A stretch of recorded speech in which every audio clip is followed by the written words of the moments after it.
today I'm going to be changing the fuel pressure regulator on my 2007 Toyota FJ Cruiser.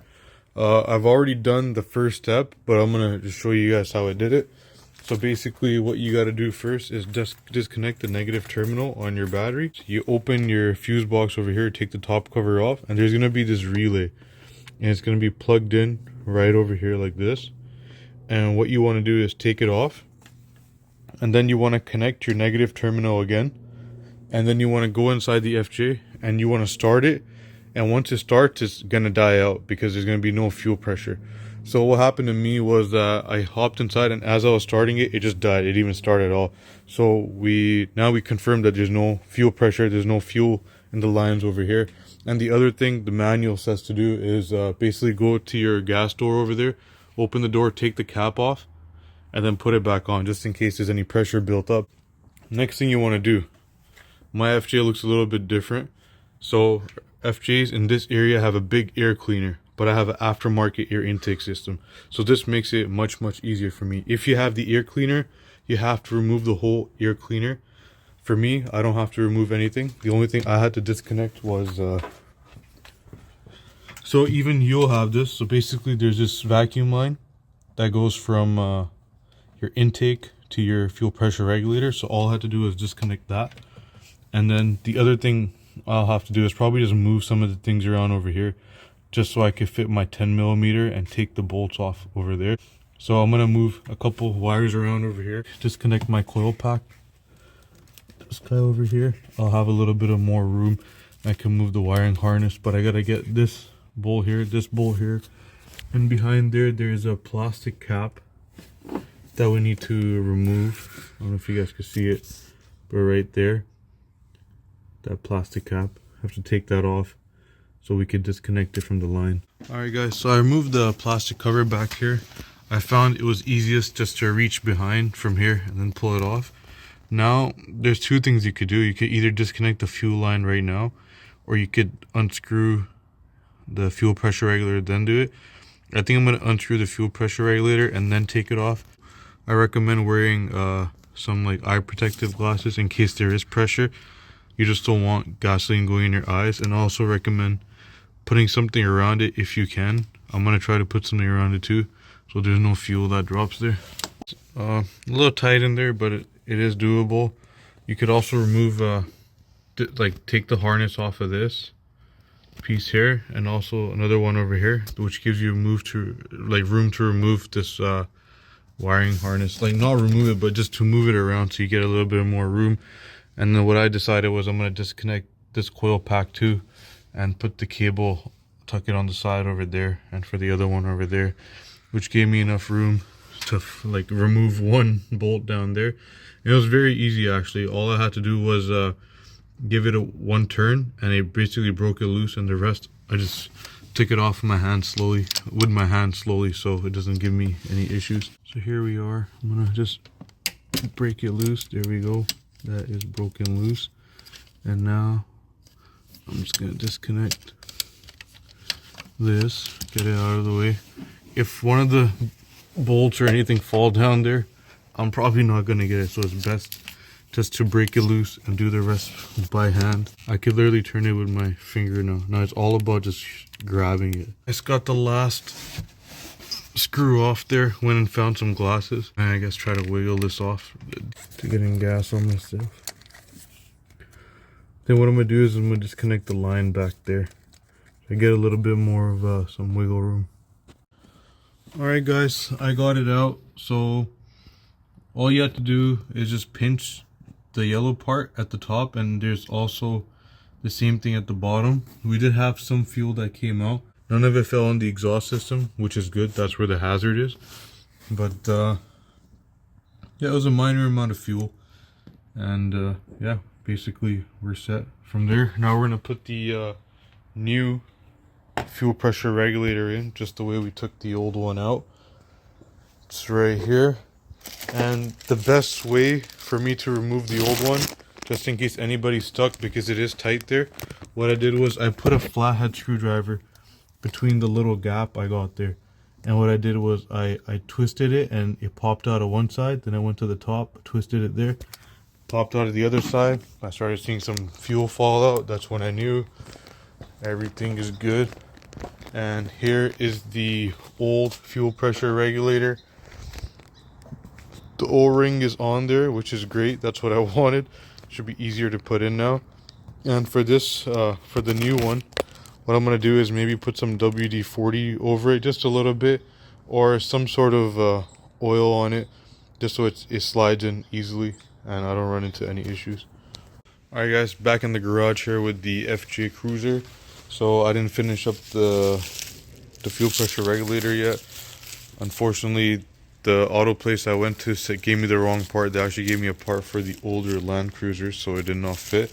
Here we have the part from Toyota. This part is really hard to get actually, well, at least here in Canada it is. Here's a part number though, might be easier to get in the States or whatever. And I opened it up, matched it up, matches perfectly. Now we're gonna go ahead and finish this job up. Alright guys, I have connected the fuel line over there, nice and tight. Now the final step is just to put this in. I've oiled it up so it slides in easily. Hopefully it does.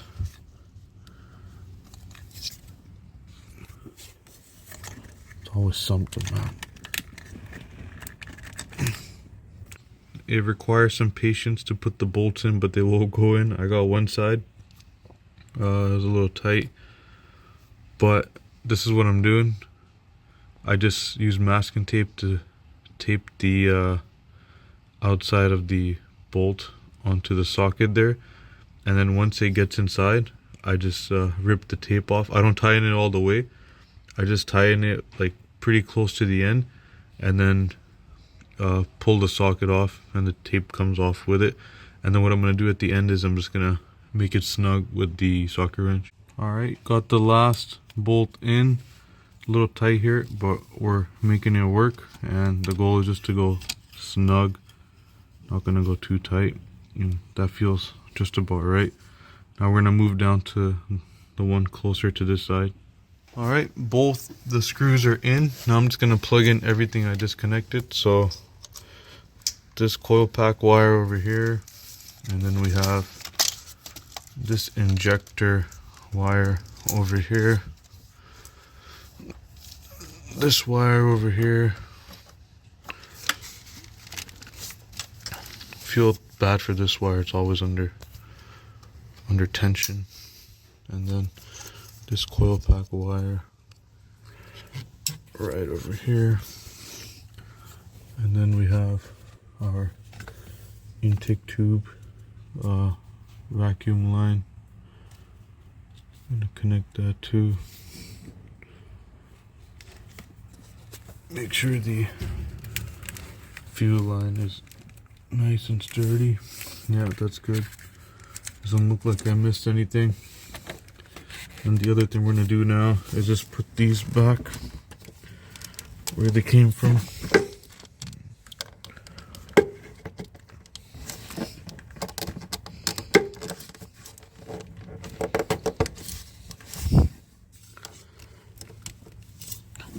Alright, looks good.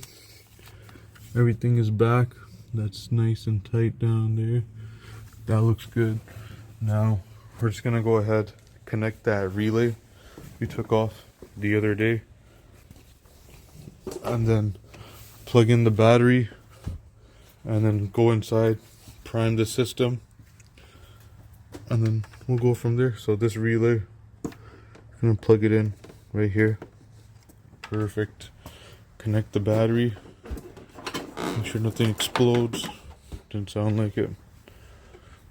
We'll go inside, prime the system, and what I'll do after priming the system is I'll come back out just to see if there's any fuel leaking anywhere, and then if it looks clear, then we'll start it. Once it starts, we'll wait a few seconds in the FJ, and we'll come back out and make sure there's no fuel leaking anywhere else. Okay, I'm just gonna enter from this side. Just gotta turn the key a couple times just to prime it. So to prime it, key in, turn all the way. 2,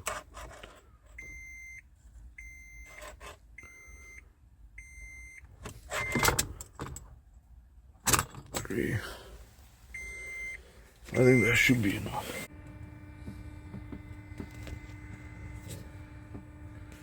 Everything looks good there. Alright, now first startup, I'm just gonna do it from this side. I'm gonna rather let it roll out because I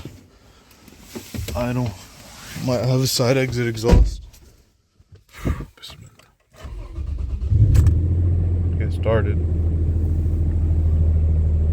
Seems to be good. So just rather let it roll out of the garage here.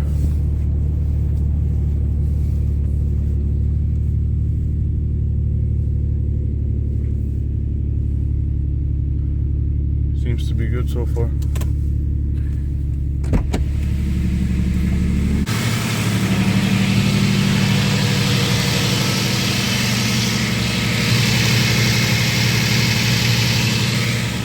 Now we'll let the idle drop a bit because it has been sitting for like a week.